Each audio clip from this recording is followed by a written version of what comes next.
Today's video, we're going to talk about conversion value rules, what they are if you came to this video not knowing what they are yet, but more importantly,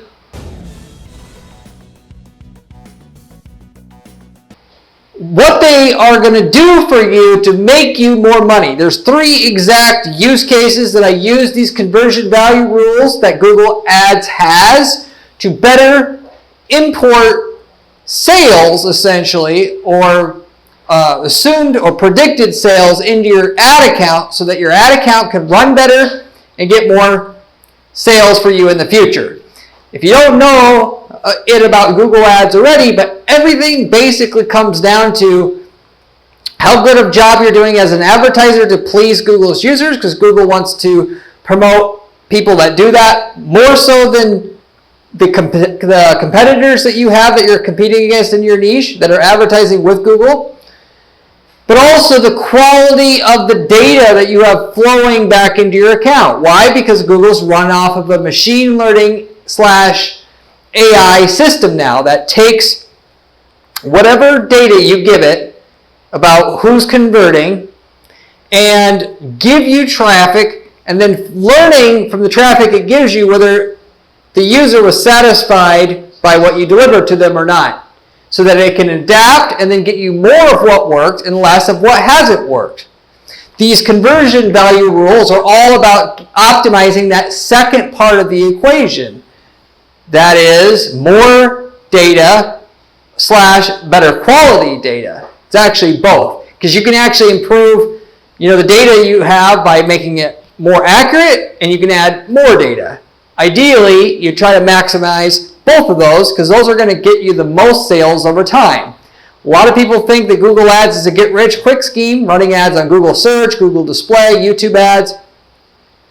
It's a long-term get-rich scheme, because, and with that, it's not about how much you make today, it's about collecting the data that's going to tell you how to cash out in the future. You want to at least break even at the beginning, but the real money comes in later on down the line when you've ran your ads for years and you've built up and amassed a whole ton of data in your account about exactly what brought in really good customers / clients to your business. And so with that, you want to half the value of what you're spending your ads on is just collecting data. And the value of that data over time, because eventually if you advertise long enough, it's inevitable for you to get results. It's just a matter of when.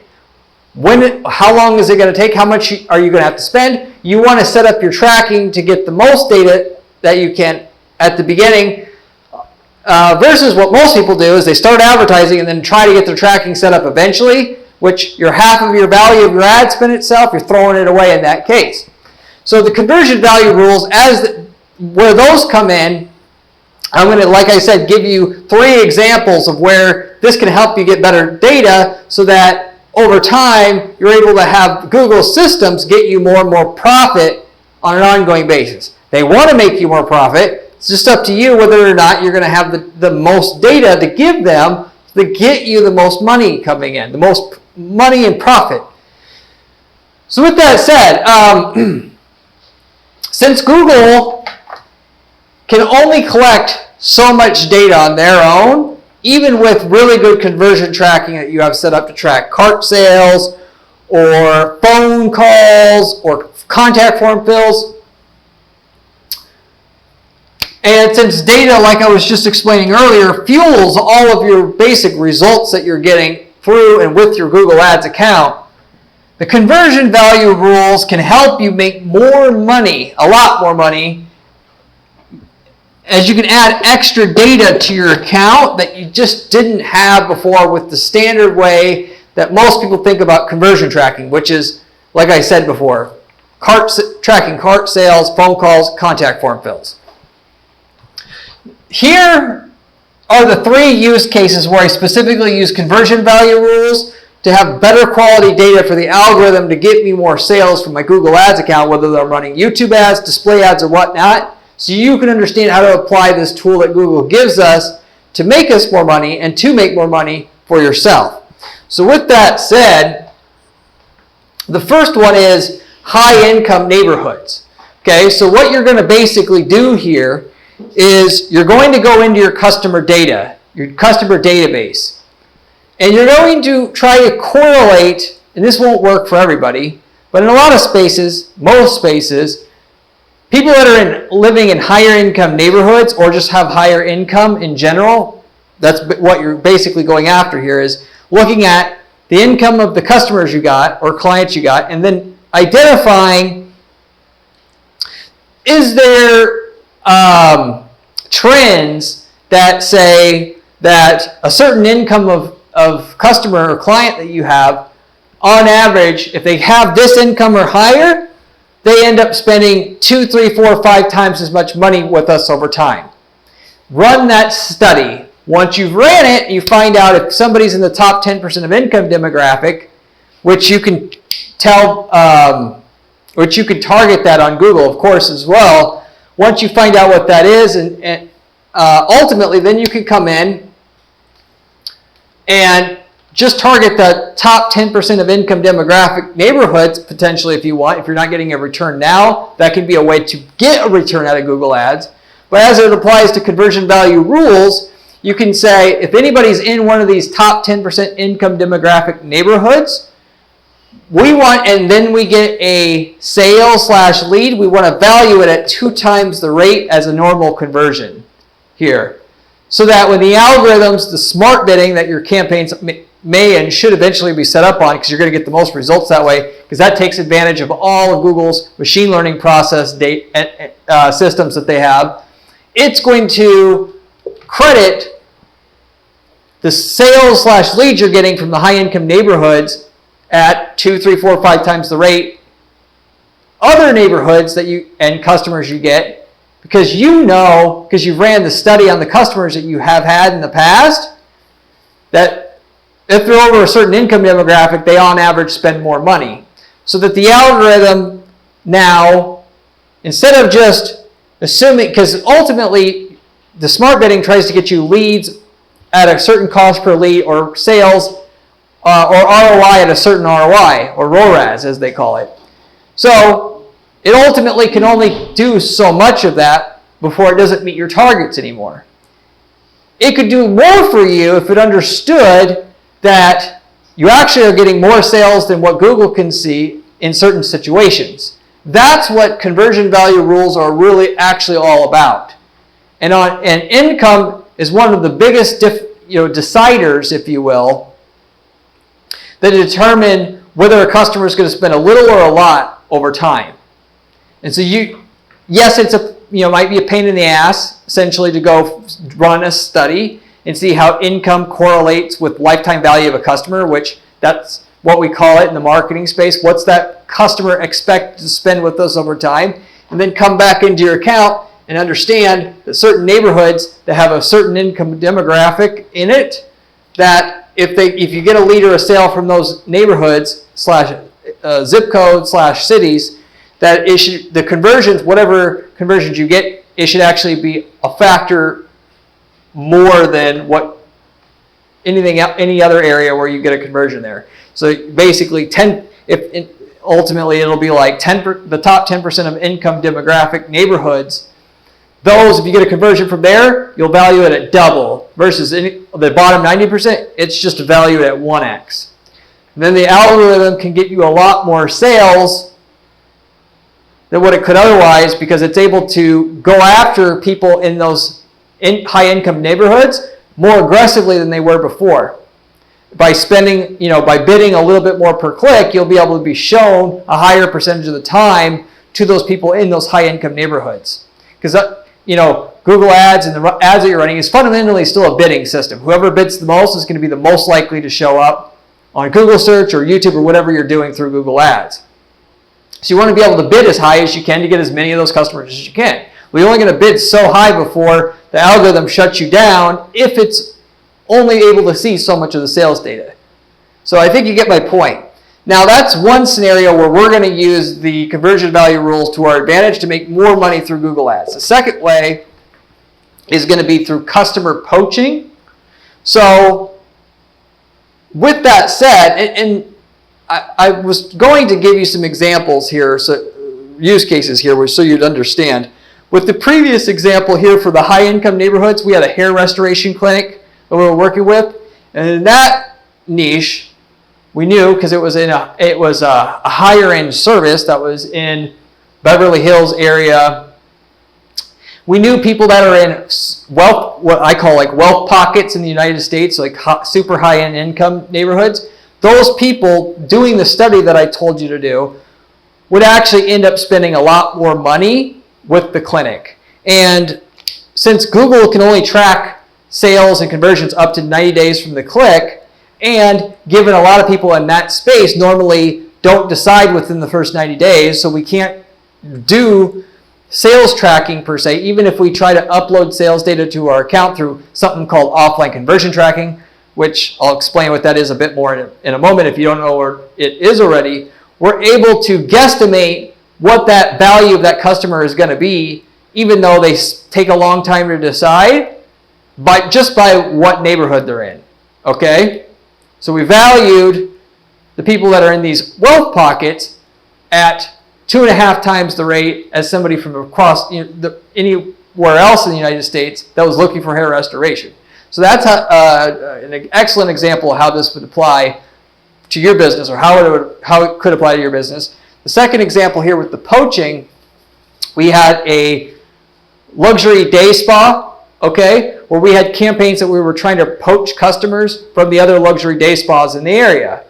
This place had multiple locations, so we were trying to do it in all their different locations in all the cities that they were in. So with that said, though, we know what a customer that we can approach from the competitor that is a frequent person that goes to the competitor versus some rando that we can get on Google by itself, just typing in luxury day spas. The value of that customer is much higher, which it's so high, in fact, that we're willing to actually give them the first spa stay totally for free if they can prove that they normally go to the other spa, which is a very smart idea, free idea for you to use. In that case, and if you're wondering how you do that, you make them bring in their receipt from the other place, and now you know that you're poaching their customers. So anyway, we knew that we were able to calculate the value of somebody we would get from that competitor versus a rando, and then we were then through the conversion value rules then able to assign people that came in as a lead off of one of our competitor campaigns that we were running on Google Display, to have a banner ad that would say, hey, we have a new customer promotion. If you free stay for people that go to the other spas in the area. Same thing on Google Search. We did it there. But regardless of where they came in, we applied this I call it a coefficient, or a factor in which the conversion's worth more than one conversion in that case. Not sales data, but what the conversion's worth. So instead of the conversion being worth one conversion being worth one, in terms of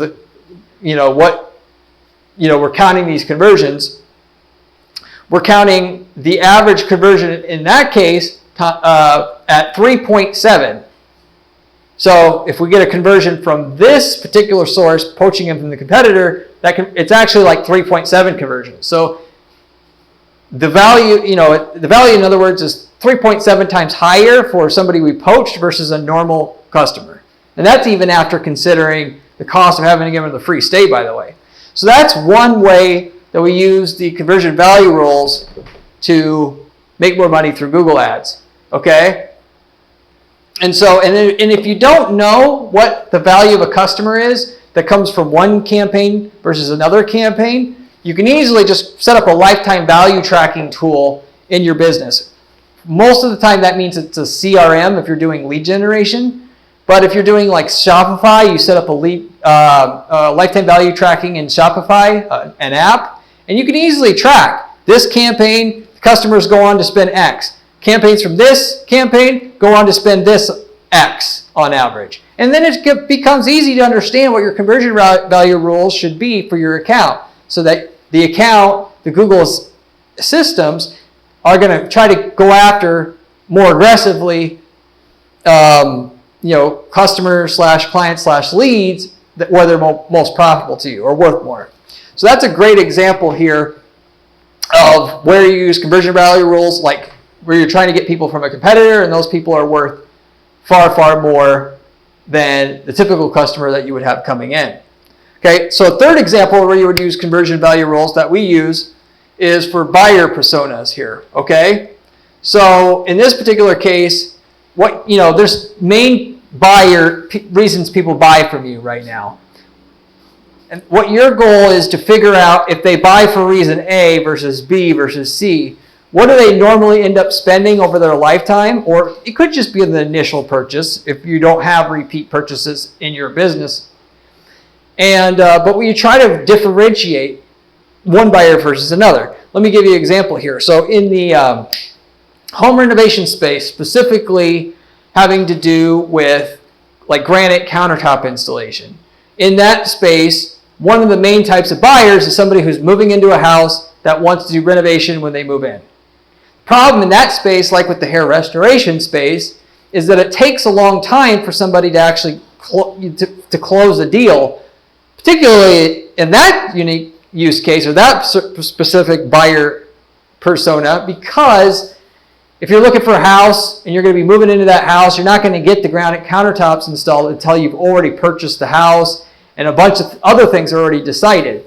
So in that case, we can't just try to track how many sales we got from our leads coming in, because it takes so long for people to decide. We're unable to import sales data into our account that we can potentially normally differentiate one customer versus another, so that the algorithm that Google has goes after one type of lead over another, if you will, more aggressively or less aggressively. So in that case, we just understood if they were going to get the countertops installed in a new house, that the value of that customer was better than, or at least lead per lead, than somebody who came in just typing in like granite countertop installation. So, and specifically in that case, what it was is Google lets you, specifically through observances and the audience menu and the search campaigns, if somebody's looking for a new house while they're searching for a granite countertop, we're able to see, okay, how well they convert into a lead if they were looking at new houses versus they're not. But as it comes to the conversion value rules, specifically, on the back end, we figured out if that person who's moving into a new house, how likely they are to convert specifically, and then with that, therefore, how much more valuable each lead is. So that ultimately, then, if they came in, if they're on the audience of known people that are, looking for houses at the same time of coming in wanting granite countertop installation services, then we could value that lead and the conversion value rules at a much higher rate than the average person. So in that particular case, we're talking about 1.6 to 1, so that each lead is worth a lot more.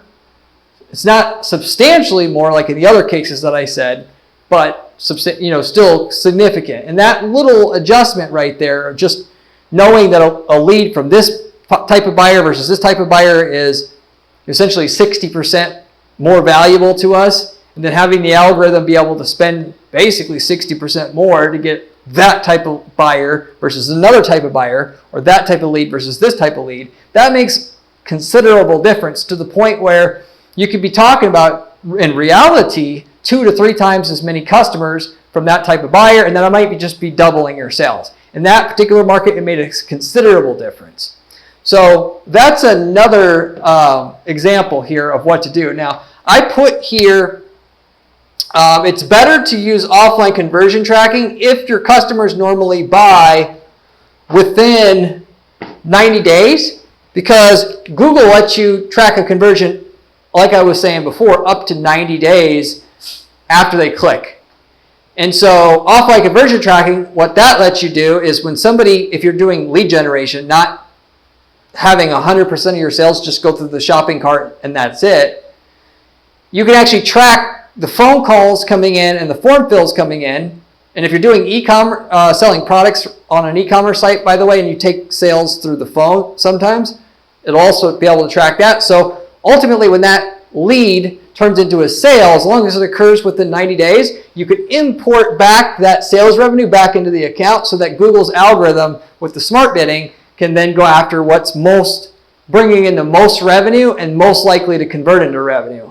Okay, in other words, what has the highest ROI. So you could literally set up your smart bidding to maximize conversion value to get you as much conversion value or as much sales revenue and then furthermore profit as you can, versus just gunning for more leads, because the cheapest leads are never going to be the most valuable leads as a whole. So you're shooting yourself in the foot, or you're hampering what you can do by not being able to optimize based upon what's bringing profit versus what's bringing leads. But like I said, if that sale does not normally turn into a sale within 90 days, which in a lot of like business to business sales, it doesn't, because there's a large what they call sales cycle window. The average amount of time, in other words, it takes for somebody to actually decide. You're not able to use offline conversion tracking, so all you can do is, what we'll do in those cases is we'll score the lead between 1 and 10, 10 being better quality lead, more likely to convert, and then we'll import the lead score to the account for the algorithm to optimize for better quality leads. But that's still not that great at all compared to knowing which people are bringing in big deals and with great ROI. So that the only way you can compensate then, if you have a large sales cycle window, is this conversion value rules like I was talking about before. That's the entire point of it. Where offline conversion tracking doesn't work because the sales cycle window is too long, you can use conversion value rules to estimate what the value of one lead is over another, and have the algorithm be able to do a lot more for you, because it understands, it just has more data. And the more data it has, like I said, the better the results you can expect. The more you're going to be able to scale your ads, bottom line. So that is another example of where we're going to use the conversion value rules. I don't think I have too much else I could say about this. This is how and where you're going to do it. Most people aren't going to do this in your niche because obviously it's going to be, first of all, they're not going to know about it. But second of all, even if I tell them, I show this video to 100 people, 1% are going to do something with it, because it takes a lot of time to run that study to understand what one type of lead is worth over another, what type of customer is worth what versus over another, and actually utilizing the data that you could easily get to make your ads better if you were to just take the action to take what you know about your customers and your leads coming in and then applying that to your account so that Google has it. So that said, I think I'll pretty much wrap it up with that. Hopefully you enjoyed this video. If you did like the video, I'd really appreciate it if you would give it a like and consider subscribing to this channel, as I have a ton of other content on this channel about how to make money with ads. Coming from somebody who does ad strategy all day long, I've been doing it for 10 plus years already. You're getting information straight from the source. You're not going to find, I promise you, better information on YouTube, as most of it's coming from YouTubers that are just, they don't run ad agencies like I do and specifically focus on the strategy and testing strategy. So you should subscribe, and if you like my video content, you'll love my blog at guaranteeppc.com/blog, as well as my written. I have a column over at entrepreneur.com you can check out. So beyond that, though, if you are looking for the best ad manager you can find, I promise you'll be able to find that with our agency. I work directly with clients at Guarantee PPC, and we do something unique. That is, we do not charge our clients fees up front until we get you a certain minimum amount of sales lift on your account, before raising your ad spend. And the only catch is we don't work with just anybody, but if you want to see if we can work together and if we can actually get results for your account, I would definitely like to hear from you. You just got to reach out to me at guaranteeppc.com. I'll give you a free analysis. We have a conversation about working together, and at least you'll at least know what is possible with your campaigns, short, medium, and long term. That's free. Beyond that, if you are looking for results but you don't want to work with an ad agency like I have, what you can also do is take the templates that we've developed for your industry if we worked in your industry before. We're selling ad templates, campaign templates, landing page templates for certain industries that can be copied and pasted into your account and get the same or similar results basically that we're getting for another client that we've worked with now or in the past for your account without any of the work that we had to figure out to get that cost per lead or cost per sale that we got. As long as you're not in the same geographic market as our client, you can use the templates. We sell them for a one-time fee, and we can tell you what results you get with them up front before you ever used them. So if you're interested in that, you should definitely reach out as well. As a final note, we are looking for companies to invest in. We've invested in several companies. That is, we've been basically invested cash into the advertising, and with that, charged nothing for our services, for in exchange a certain percentage between 1 and 10% of the sales growth of the company.